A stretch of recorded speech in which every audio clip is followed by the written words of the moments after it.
आज आप सुनेंगे जेठ माह की गुरुवार व्रत कथा। गुरुवार की व्रत सुने तो पूरा सुने दोस्तों, अधूरा मत सुने, क्योंकि बृहस्पति देव की अपमान होते हैं।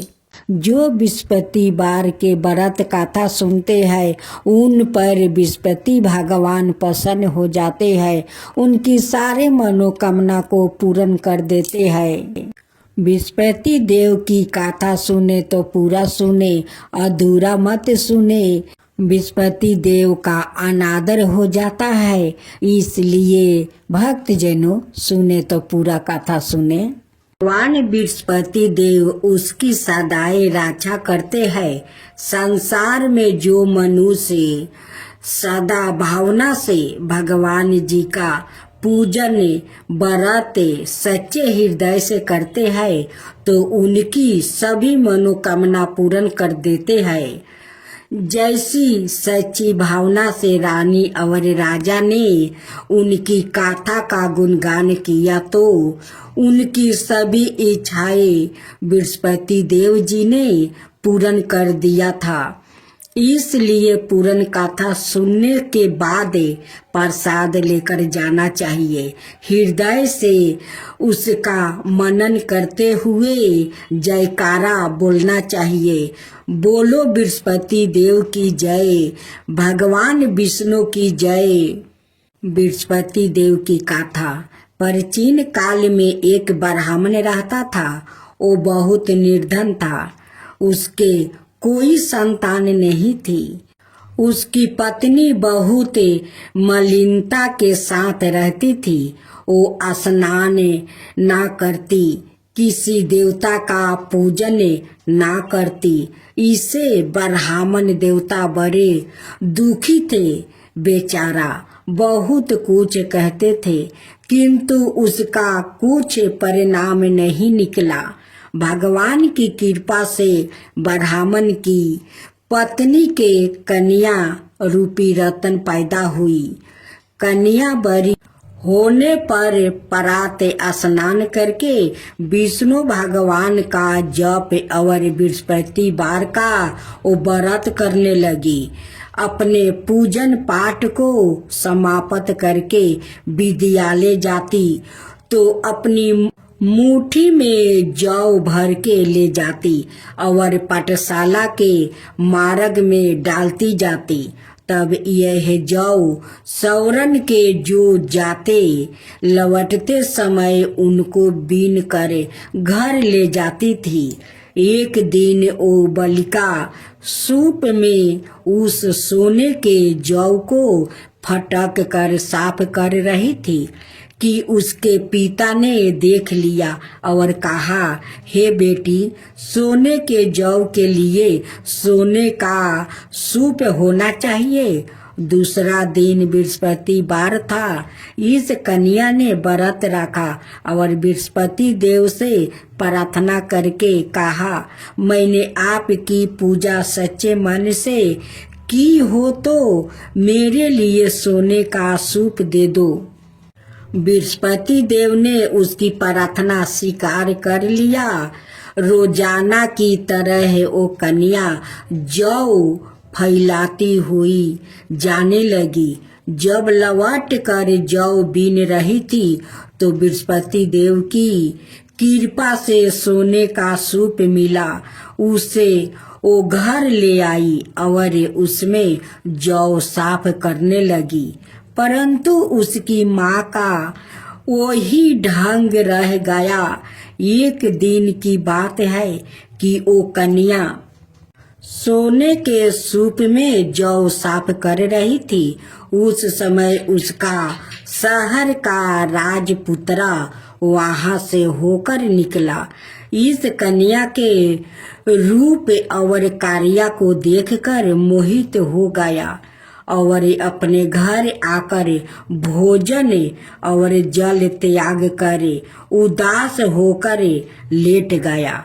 राजा को इस बात का पता लगा तो अपने प्रधानमंत्री के साथ उसके पास गया और बोले, हे बेटा, तुम्हें किस बात का कष्ट है? किसी ने अपमान किया है अथवा और कारण हो सो कहो, मैं वही कार्य करूँगा जिससे तुम्हें प्रसन्नता हो।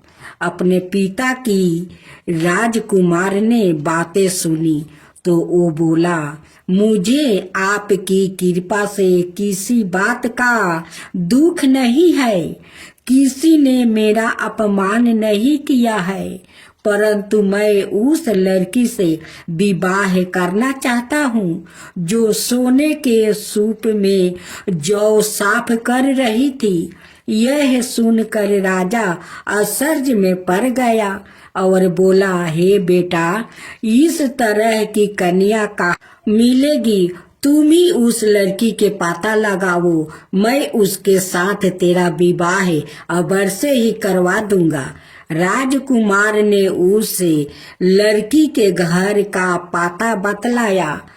तब मंत्री उस लड़की के घर गया और ब्राह्मण देवता को सभी हाल बतलाया। ब्राह्मण देवता राजकुमार के साथ अपनी कन्या का विवाह करने के लिए तैयार हो गया और विधि विधान के अनुसार ब्राह्मण की कन्या का विवाह राजकुमार के साथ हो गया। कन्या के घर से जाते ही पहले की भांति उस ब्राह्मण देवता के घर में गरीबी का निवास हो गया। अब भोजन के लिए भी अन्न बड़ी मुश्किल से मिलता था। एक दिन दुखी होकर ब्राह्मण देवता अपनी पुत्री के पास गया। बेटी ने पिता की दुखी अवस्था को देखी और अपनी माँ का हाल पूछी। तब ब्राह्मण ने सभी हाल कहा। कन्या ने बहुत सा धन देकर अपने पिता को विदा कर दी। इस तरह ब्राह्मण का कुछ समय सुख पूर्वक व्यतीत हुआ। कुछ दिन बाद फिर वही हाल हो गया। ब्राह्मण फिर अपनी कन्या के यहाँ गया और सारा हाल कहा तो लड़की बोली, हे पिताजी, आप माताजी को यहाँ ले आओ, मैं उसे विधि बता दूंगी जिससे गरीबी दूर हो जाएगा। वो ब्राह्मण देवता अपनी पत्नी को साथ लेकर पहुँचे तो अपनी माँ को समझाने लगी, हे माँ, तुम प्रात काल प्रथम स्नादि करके विष्णु भगवान का पूजन करो तो सब दरिद्रता दूर हो जाएगी। परंतु उसकी माँ ने एक भी बात नहीं मानी और प्रात काल उठकर अपनी पुत्री के बच्चों की जूठन को खा लिया। इससे उसकी पुत्री को भी बहुत गुस्सा आया और एक रात को कोठरी से सभी सामान निकाल दिया और अपनी माँ को उसमें बंद कर दिया। प्रात काल उसे निकाला और स्नादि करा के पाठ करवाया तो उसकी माँ की बुद्धि ठीक हो गई और फिर प्रत्येक बृहस्पतिवार को व्रत रखने लगी। इस व्रत के प्रभाव से उसके माँ बाप बहुत ही धनवान और पुत्रवान हो गया और बृहस्पति जी के प्रभाव से इस लोक के सुख भोग कर स्वर्ग को प्राप्ति हुआ। सब बोलो विष्णु भगवान की जय, बोलो बृहस्पति देव की। भक्त जनों, आज बृहस्पतिवार है। आप बृहस्पति भगवान की आज आप लोग कथा सुने। बृहस्पतिवार का जो लोग बृहस्पति देव के श्रद्धा भक्ति से कथा सुनते हैं उस पर बृहस्पति देव प्रसन्न हो जाते हैं। बृहस्पति देव की जय हो, बृहस्पति देव की जय हो। प्राचीन समय की बात है। एक नगर में एक बड़ा व्यापारी रहता है। वो जहाजों में माल लाद कर दूसरे शहरों में भेजा करता है। वो जिस प्रकार अधिक धन कमाता है उसी प्रकार जी खोलकर दान भी करता है, परंतु उसकी पत्नी अत्यंत कंजूस है। वो किसी को एक डमरी भी नहीं देने देती है। एक बार सेठ जब दूसरे देश में व्यापार करने गया तो पीछे से विस्पति देव ने साधु भेष में उसकी पत्नी से भिक्षा मांगने आई। व्यापारी की पत्नी विस्पति देव से बोली, हे साधु महाराज, मैं इस दान और पुण्य से तंग आ गई हूँ। आप कोई उपाय बताइए जिससे मेरा सारा धन नष्ट हो जाए और मैं आराम से रह सकूं। मैं यह धन लुटाता हुआ नहीं देख सकती। विस्पति देव ने कहा, हे देवी, तुम बड़ी विचित्रा हो। संतान और धन से कोई दुखी होता है। अगर अधिक धन है तो इसे शुभ कामों में लगाया करो। कुंवारी कन्याओं का विवाह करवाओ, विद्यालय और बाग बगीचा का निर्माण करवाओ। ऐसे पुण्य कार्य करने से तुम्हारा लोक परलोक सार्थक हो सकता है। परंतु साधु की इन बातों से व्यापारी की पत्नी को खुशी नहीं हुई। उसने कहा, मुझे ऐसा धन की आवश्यकता नहीं है जिसे मैं दान दूं। तब विस्पति देव बोले, यदि तुम्हारी ऐसी इच्छा है तो तुम एक उपाय करना। 7 बृहस्पतिवार घर को गोबर से लिपना, अपने केश को पीली मिट्टी से धोना, केशों को धोते समय स्नान करना, व्यापारी से हजामत बनाने को कहना, भोजन में मांस मदिरा खाना, कपड़े अपने घर धोना। ऐसे करने से तुम्हारा सारा धन नष्ट हो जाएगा। इतना कहकर बृहस्पति देव अंतर्ध्यान हो गए। व्यापारी की पत्नी ने बृहस्पति देव के कहे अनुसार 7 बृहस्पतिवार वैसे ही करने का निश्चय किया।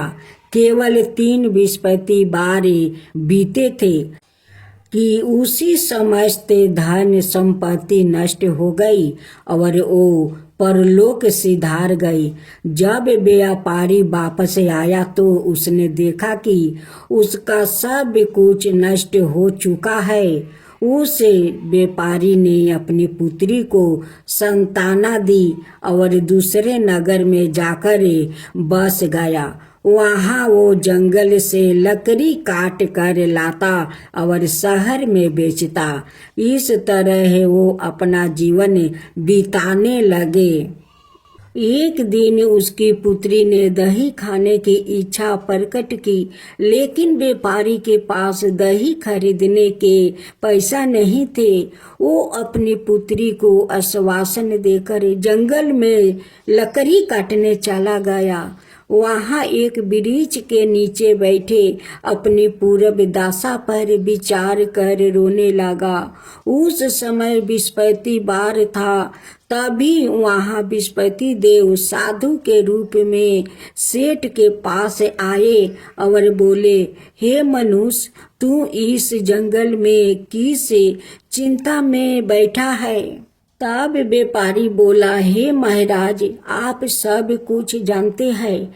इतना कहकर व्यापारी अपनी कहानी सुनाकर रो पड़ा।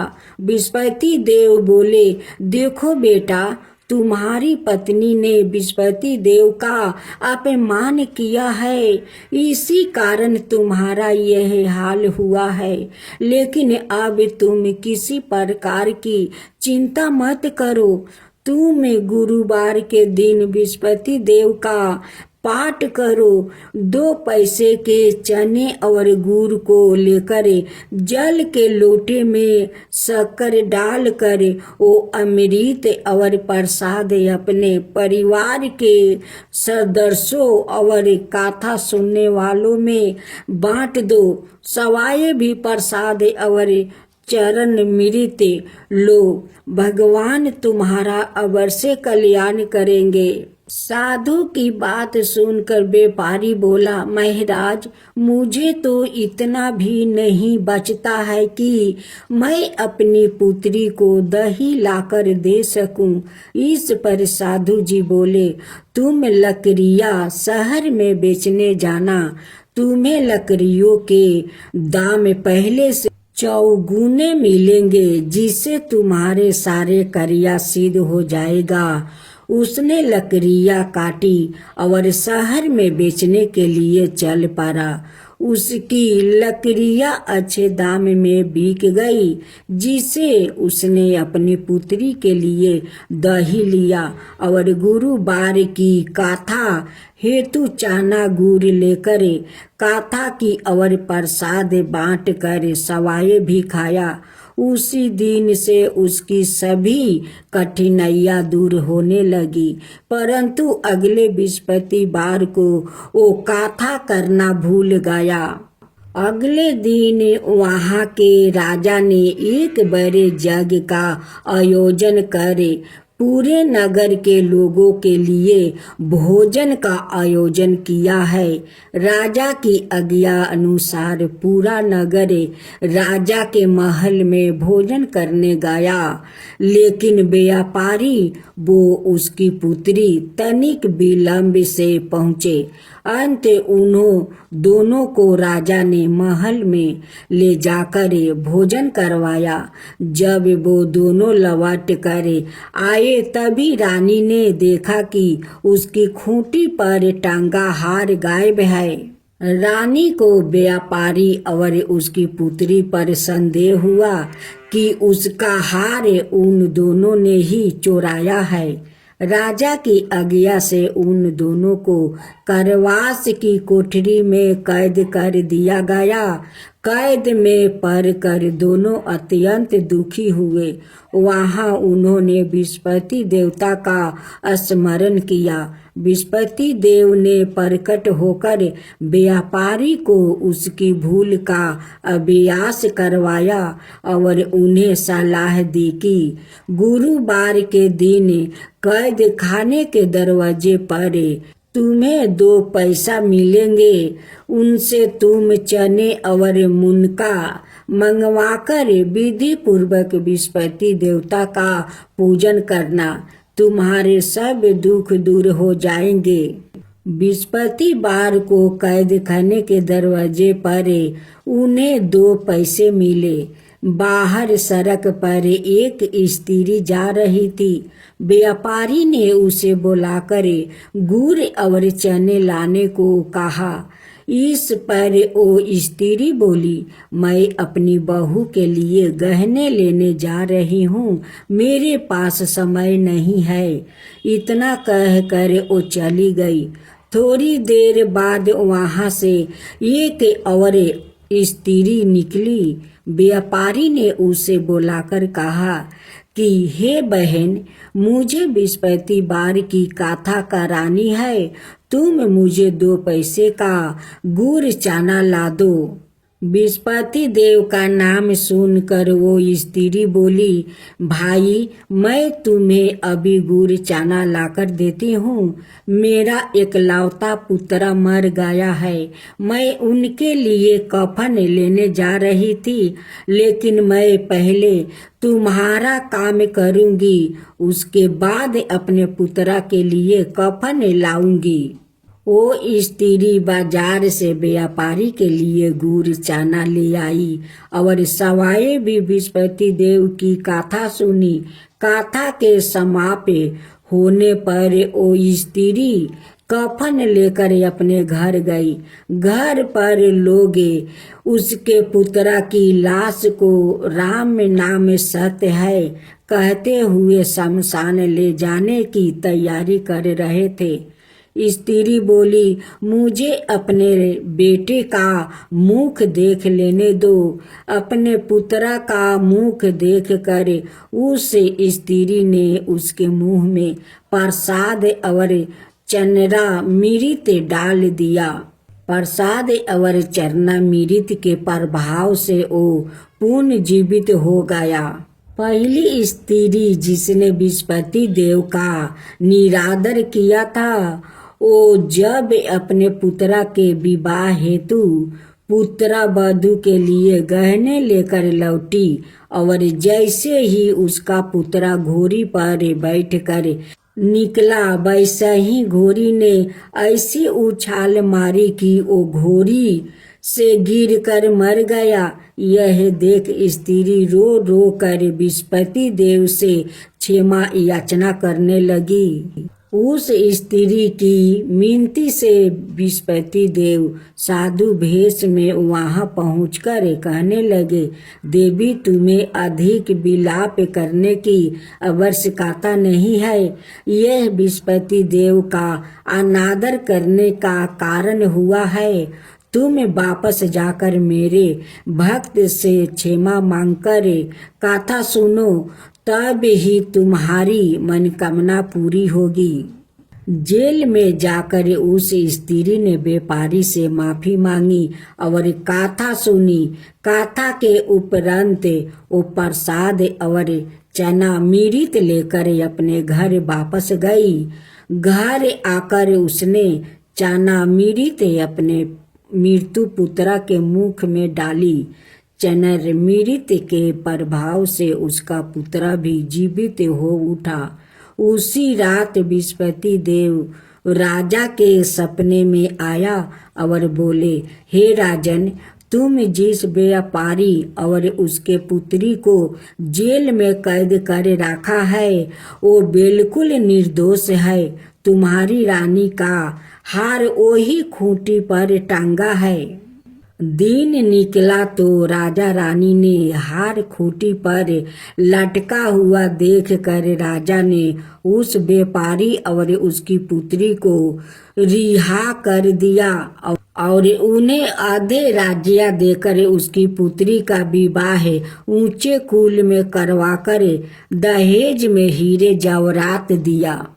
ओम जय बृहस्पति देवा, जय बृहस्पति देवा, छिन छिन भोग लगाऊं के दली फल मेवा।